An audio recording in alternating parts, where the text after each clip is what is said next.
You can call me Mystic Mike because I predict these things. Nursulton Ruziboev takes on Eric McConico this Saturday on the undercard of UFC Fight Night Seattle, Washington. And this fight was just thrown together. I believe it was announced on the 13th of February, which is just absolutely crazy. The UFC is grasping at straws to pack this fight card full of fights. And I get it. It's at 11 fights. Last time I checked, they've had 7 fights get canceled for this card. So they're desperately looking for talent to throw onto this card. Still, I was looking at Eric McConico's record, trying to find any footage I can of this guy I've never heard of.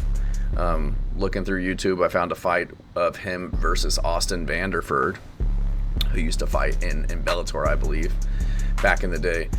And I just look, I'm like, well, I wonder what Austin Vanderford's up to lately. So I look at his Tapology record, and that dude's now on the card, fighting Nikolai Veretinikov. That fight got announced today, 4 days before the fight card. So absolutely crazy, the fights they're throwing together here. I'm going to go with Ruziboev. The little footage I could find on Eric McConico, he is out of the MMA lab, looks pretty athletic, looks like he does have, some knockout power, has some submission wins, some knockout wins, knocked out by body shots, Maki Pitolo, if you remember him back in the UFC. Tough guy, but lost by KO to a 5-3 guy and a 10-7 guy back in 2019. So don't know too much about this guy. Like I said, he's out of the MMA lab, but Nursulton Ruziboev, very good fighter, much more experienced. He's 31 years old. Eric McConico is 34. He has 12 fights. Ruziboev, 3 years younger, has 45 fights. So this guy is so much more experienced. He fights out of Uzbekistan, Sambo background, been doing martial arts for his entire life since he was like 6 years old. Coming off of a loss to Joaquin Buckley where he was just out-grappled, but we've seen how good Joaquin Buckley is as of late, just really developing his ground game and his wrestling to complement his powerful striking.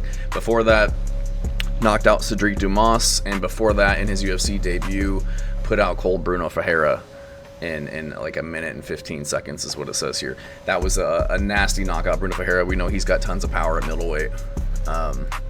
Had a nasty knockout over Gregory Rodriguez, so that's a really good win to get in his UFC debut. Before that, hadn't lost since 2019 to Boris Marushenko. So he's fighting a lot of guys over on the Russian scene. Those guys are usually pretty tough. And again, on a crazy win streak before his last fight against Joaquin Buckley, where he didn't look terrible, just kind of looked outclassed on the ground. I don't think that Eric McConico is going to be able to beat him on the feet or on the ground. Again, I think he's just severely outmatched in this one. 6 foot, 75-inch reach. Nursulton Ruziboev, 6'5". Not sure how you're 6'5", making weight at 170 pounds. This fight will be at middleweight, but still just absolutely insane. Tallest guy that the UFC has in welterweight. He's only got a 76-inch reach, which is crazy. He's going to have a 1-inch reach advantage, even though he's 5 inches taller than McConico. But on short notice, Ruziboev already has the UFC experience. I can't imagine McConico. I guess he was training for a fight, and then they pulled him from that fight. He was training for a fight at Tough Enough, the Tough Enough MMA organization to take on this absolute monster in his UFC debut. So I'm going to go with Ruziboev. Although he did get out grappled against Joaquin Buckley, I think his sambo skills will allow him to keep this fight on the feet, where he will knock out Eric McConico. Not a good way to start out his UFC tenure. Ruziboev minus 300 favorite over Eric McConico, who is plus 240. But got to go with the guy that I've seen in the UFC, seen him rise to the occasion, get 2 solid finishes coming into the UFC, versus a guy who has been fighting regional competition. Last fight was a guy who's 28-20.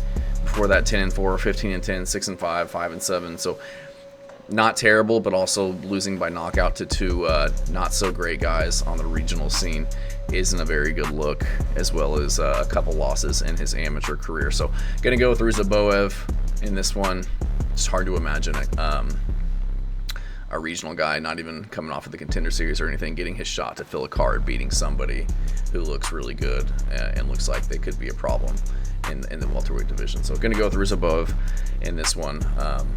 by knockout first or second round. Thanks, guys.